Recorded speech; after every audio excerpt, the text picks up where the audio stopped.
All right, folks, we're back, and I don't know. Did you message either of the players? Because I didn't. I did. Okay, cool.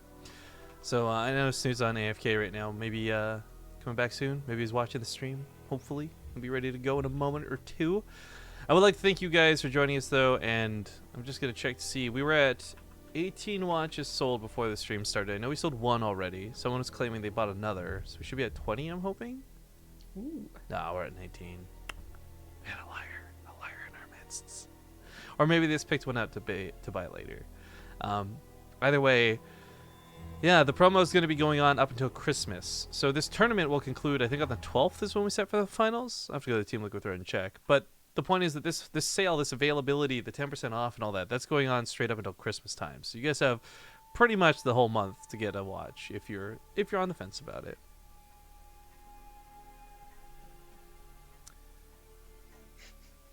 Did either reply by chance? Yeah, Snute did say he's doing vetoes right now.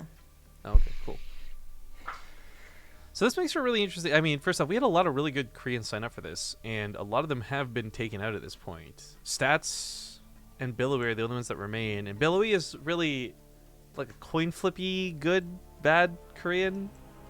Good, bad Korean. Yep. Exactly. Like you could literally flip a coin and it will more accurately tell you if Billowy will be good or not than his own playstyle, I feel. It's true. He's been very inconsistent. Can't call if Billy's gonna be good or not. Yeah, it's actually like I remember when we first started casting him, there was a lot of super hype because we were like, oh, this guy's been on like every Kespa team, so like he must be a god. And then we realized, like, as we cast him more, like, oh, maybe it's because he was shuffled through every Kespa team. I don't know. I mean, I'm not trying to disrespect him. Don't get me wrong. He's still a very good player. But I'm just saying, like, he's not somebody I can call to take the finals. We see Euthermal in this bracket, and I got to say, like, he's got a chance to win this tournament. See Snute in the tournament? In the bracket? Yeah, he's a tournament contender to win it. Billowy? Not so much, in my opinion. And that's not a bad thing. It's just an assessment of, like, him being a bit wishy-washy with results. Yeah. But he beat Nurchio. So to go up against another Zerg, I mean, great that you're facing the same matchup twice, but actually, that's a good point that he bring up that he beat Nurchio, because Nurchio was like he is one of the Zerg. We talk so much about Terrans that are experimenting with things, right? Nurchio's one of the Zergs who really got ahead with the Ravager, with the fungal growth combos. Like he was one of the guys who actually innovated for Zerg and made playstylings popular. So he would be one of the guys I would expect to be experimenting and playing around with stuff now in the new patch. Oh, they just announced ladder maps 1v1 for Season 1. Oh yeah, what is it? Abyssal Reef, Palladino Terminal, Proxima Station, and Honor Grounds. Wait, two of those were actually maps before, weren't they? Palladino Terminal was part of the map contest we ran with the best of 15s. It had that one really weird choke at the natural. I'm surprised that actually made it through. Abyssal Reef. Abysmal, am I right? yeah. I think they're trying to recreate Abyssal City with this, just at a preview. Proxima Station looks very bland. I have no opinions on it. And then what is this last one? Honor Grounds. Honor Grounds looks like it could be interesting. Palladino Terminal, though, I'm surprised made it through. It was not a very good map in our map tournament, in my honest opinion. Oh, I do remember that now. Yeah, it was. I don't think it created any good games. Oh, what the hell? Smoky Bandit says, so if I... What? Oh, yeah, you gotta read that lobby. So if I buy after the 12th, you don't get the 15% towards the tournament? No, that's permanent. That's all the time, always. The only thing that's going to fluctuate is after the 25th, the percentage deal might go back down to 5% type thing. The 15%, regardless of whatever discount you have for these watches, 15% will always go towards tournament making. That's the big part of working with Yord, which is awesome.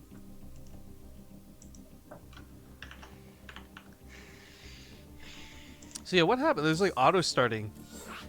I haven't seen that in like a year. I double clicked a map that was wrong anyway, but in doing so it joins game, which puts you into like an open game that you created, and then anyone else like that joins automatically starts a 1v1. It's a dumb thing. I don't know why they have it just in general, but also it happens if you accidentally make it like I did. Huh. Yeah. All right, well, we're going to be hopping into Daybreak. It's Snute versus Billowy. European versus Korean once again. I love having some Korean versus foreigner action too. It sucks that we can't have like LAN perfect settings and everyone gets to play it their like perfect opportune way, but still pretty good. Just make the Earth smaller, man. Oh, it's so hard. Yeah, we're an idiot. Why aren't we living on the moon? Jesus. Zombie Group just solved everyone's problem. I just finished watching second season of Rick and Morty. Oh, did you? Did you like it? Is there a third season? And a It's fourth coming. season? It's coming. Oh, it's coming. Oh, seriously, I actually caught up. I just thought Netflix was bad. Oh. I did, yeah, but I watched, like, the last episode was, like, they went to, like, a super small Earth, you know? Yeah, that was, like, a really sad... Man, I want to talk to you about that so badly, but okay, we gotta get these intros done. Ladies and gentlemen, in the top right side, we've got none other than Team Liquid's own Red Zerg player, Liquid Snute. In the bottom left is the Orange Protoss. He's Billowy. And, of course, this is the semifinals, a.k.a. the qualifying match. Now, to explain so everyone's fully aware, there is no cash prize for this particular tournament, for this qualifier. The cash money comes with the grand finals. So those who win their semifinals match will both qualify through and move on to the finals of the actual tournament.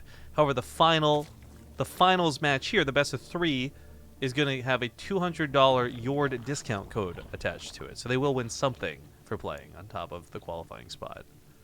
Mm-hmm. Now I want to get into Rick and Morty talk. Okay. So, do you know about I mean, you've just watched this, I'm assuming not. Do you know about the crazy fan theory about how they'll resolve the thing with Rick? No. So, there's that one episode that had the shape-shifting alien things, the worms. Yes. The episode before that, I guess we stopped following the Rick and Morty of the universe that we've been watching in the entire series up to that. I've heard you talk about this. It's so cool. I want you to read into this later. I'm not going to go into it now on stream because it's very complicated and long, but it's so cool. And there's no confirmation that that's like actually what they've done with it, but it's so bloody clever that you're like, it has to be. Yeah. That was a pretty fun episode. Mr. Poopy Butthole? Yeah. No bad memories of that guy. That show gets so deep though. Like it doesn't quite like make you feels like you're gonna cry or nothing, but it makes you think, man, on some topics. Whenever you and Oli Moly would talk about it, I really thought I was going to get like more feels than I did, but I did. Like the last episode and the one with Unity actually was like kind of touching. Like I say what you meant. All right. Well, Snute. Of course, we know to play macro pretty well. I don't know what he's doing in the matchup right now. I've got to assume it's Hydralisks. They're just too good not to do. Yeah.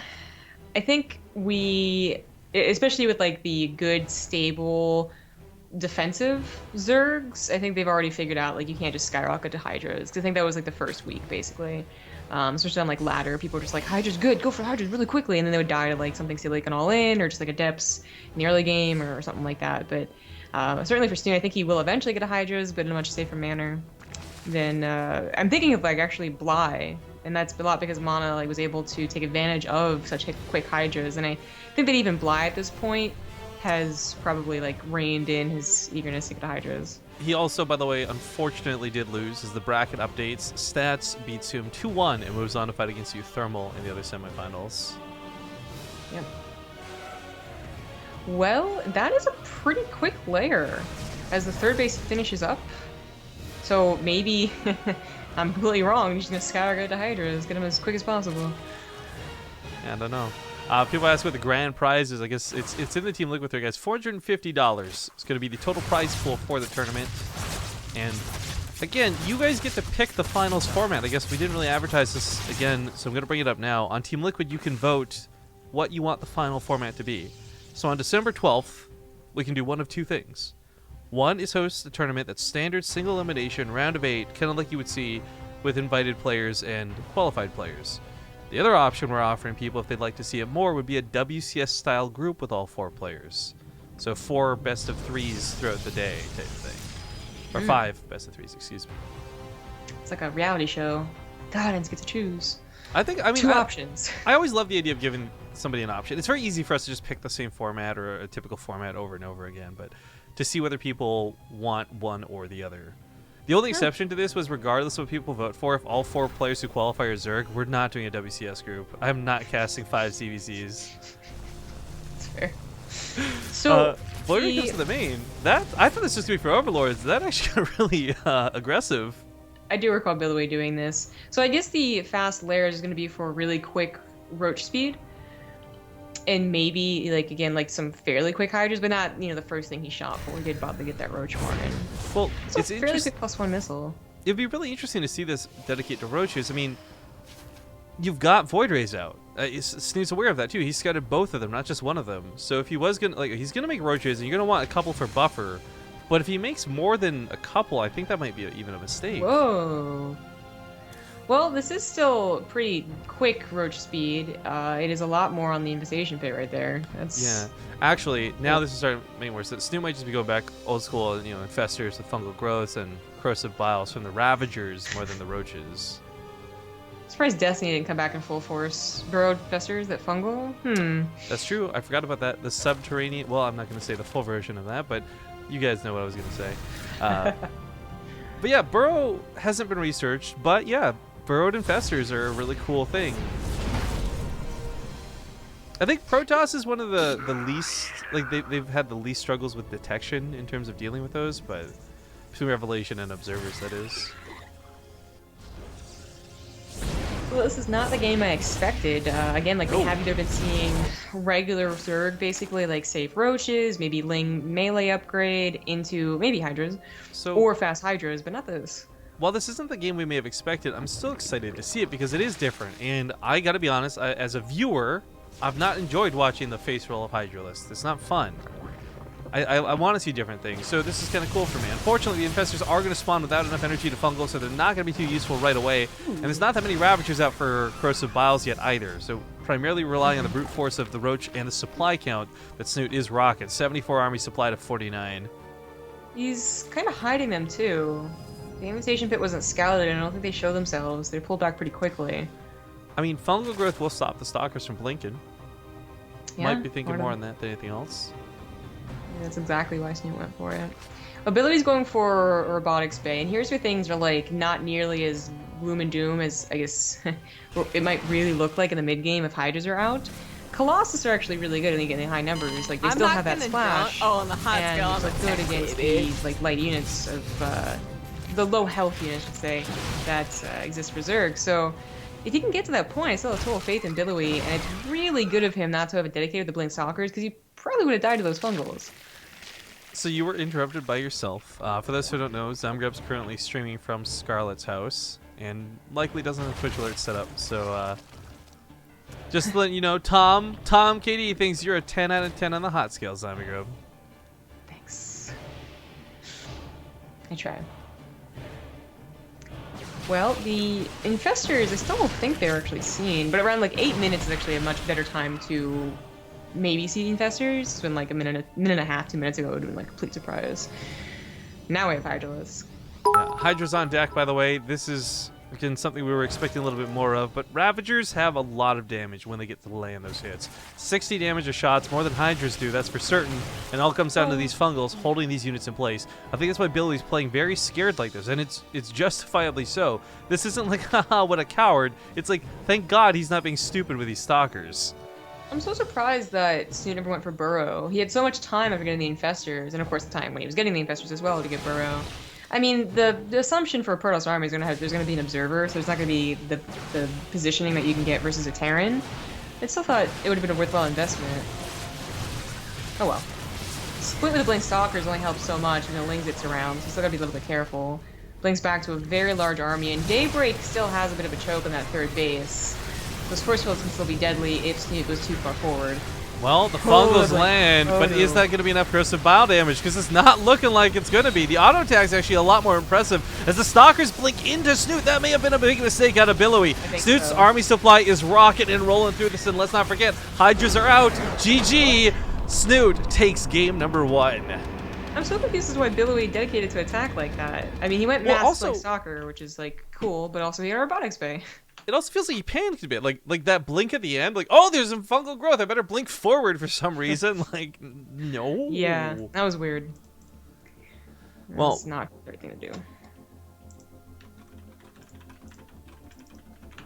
Well, we're going to go to game number 2 in a moment, guys. Quick commercial break while we get the lobby set up. All right, we're back and we're hopping directly into the game. You guys, thanks for watching that break as we had to fix a couple of things. Napacom hit us up with a 21-month resub, and I've missed a couple today. I have no idea which ones, though, so I'm so sorry. If you resub today, please know that I do love you. I do appreciate you. Thank you so much for staying with the channel. Also, Smokey the Bandit used 5 bits to say he officially ordered the watch. Nice. Should see it hit 20 anytime now, and I just checked it, and you did. So congratulations, and thank you, man, for helping us save some more esports.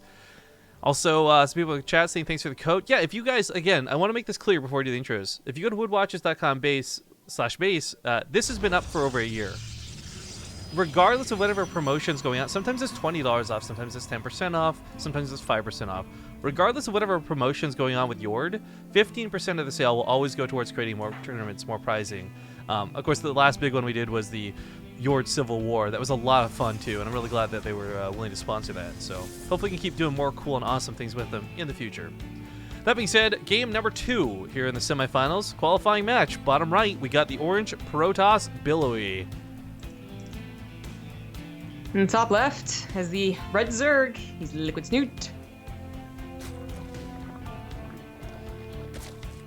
So Snute did a couple of things a bit different than what we expected that game.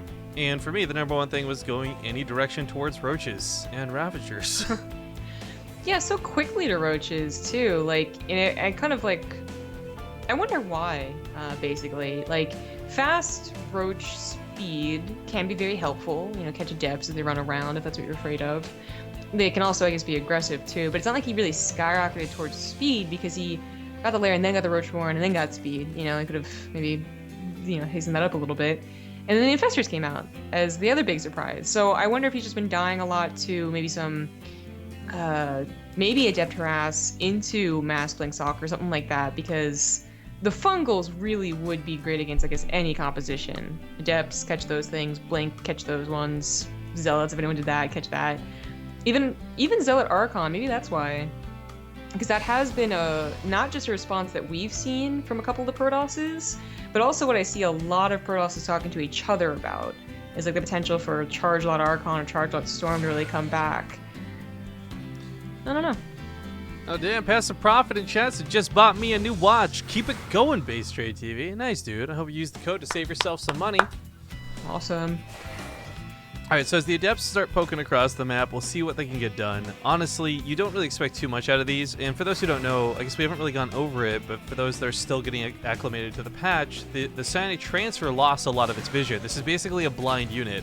Billowy doesn't get to see much with this. You have to actually go through with the Adepts if you want to see anything. Yeah. Which he does. He's gonna try and get a couple of drones. Already gets 2. Not gonna get many more, though. 3. By the way, just curious, for those that have bought a watch today or maybe are thinking about it, are you guys, and this is just purely curious here, are you guys doing this for yourselves, like you're getting yourself the watch, or are you getting it as a gift for somebody else?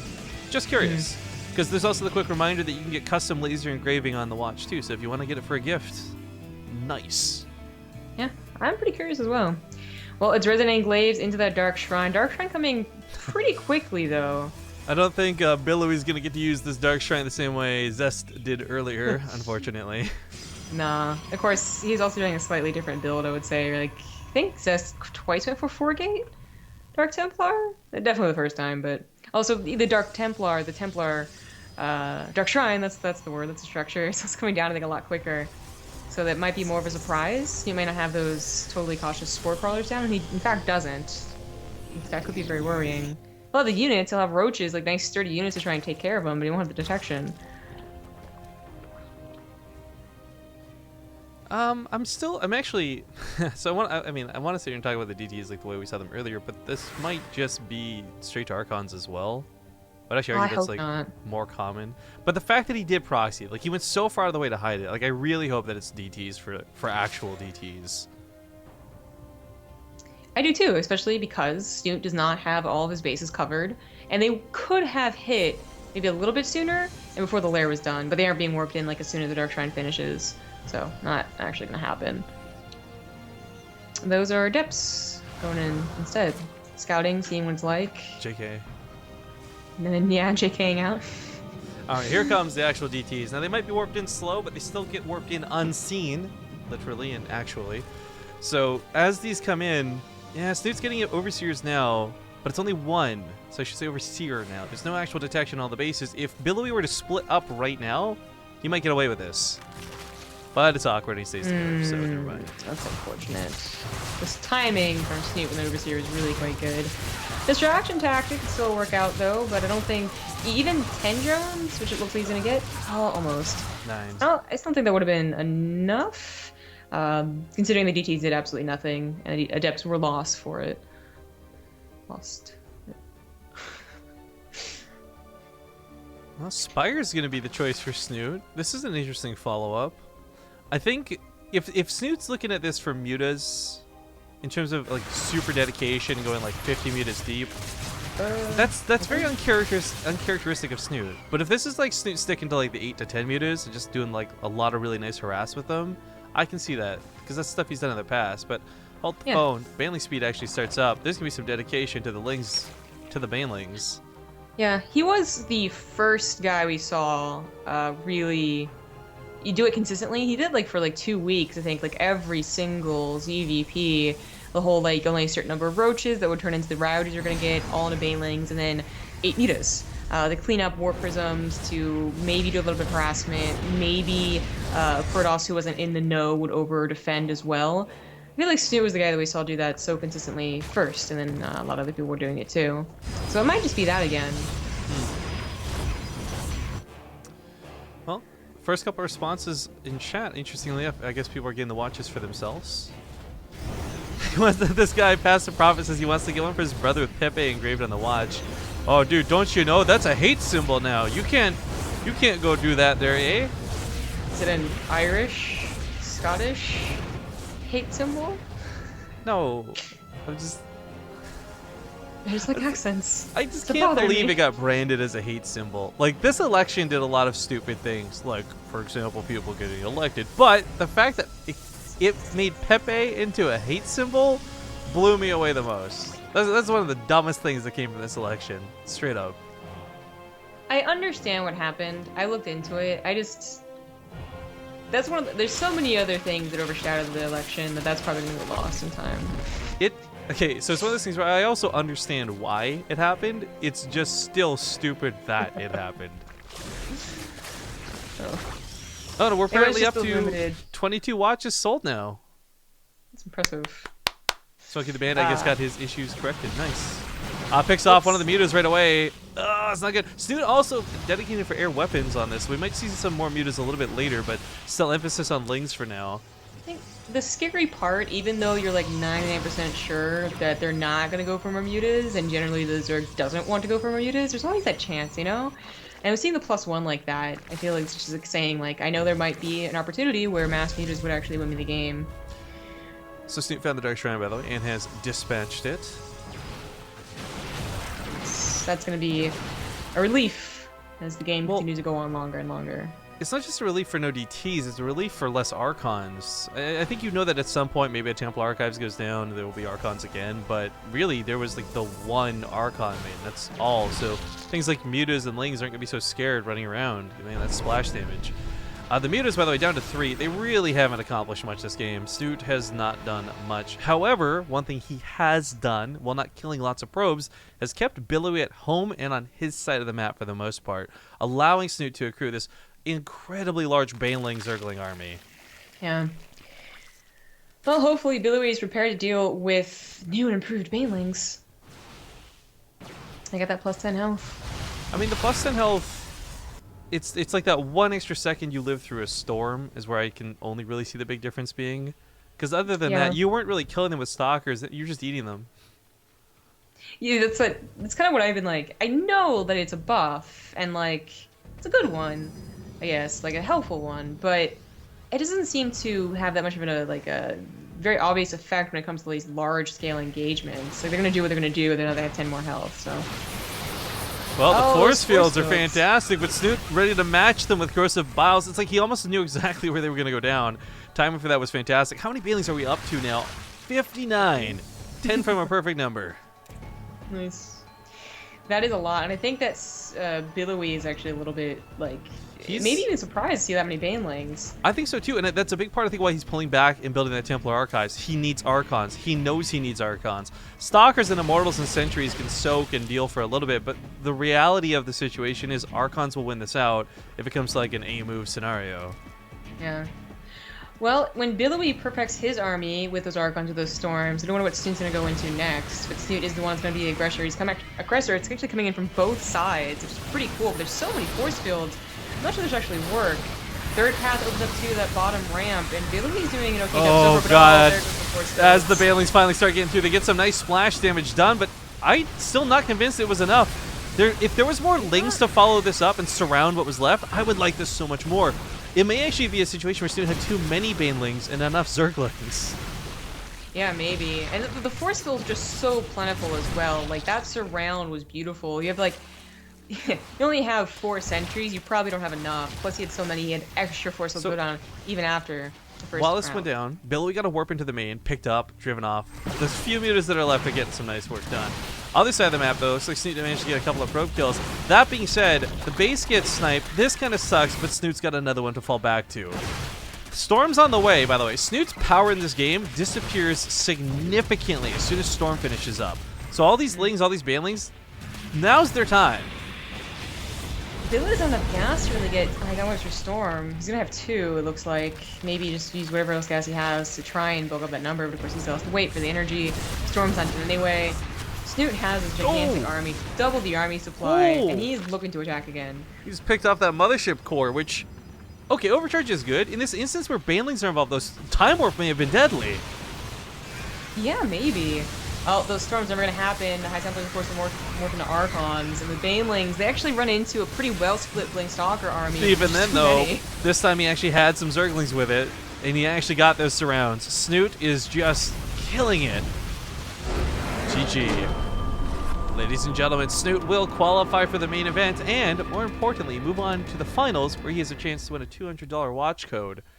Last year, Snute actually won one of these that we did, and he won a watch, and I think he gave it a gift to his dad, and I guess wants to get another gift. Keep the tradition rolling. Regardless, though, this means we're going to go to the other semifinals now. It's going to be Thermal versus Stats in a TvP. A little unfair to Stats because it is going to be on the European server, and it's late, but we hope the best for him. We'll see which of those two qualify through to the finals. We'll get their maps from them. We'll get this hosted up ASAP, but we are going to hit up a commercial break first. So stick around, and we'll see you guys in 2 minutes.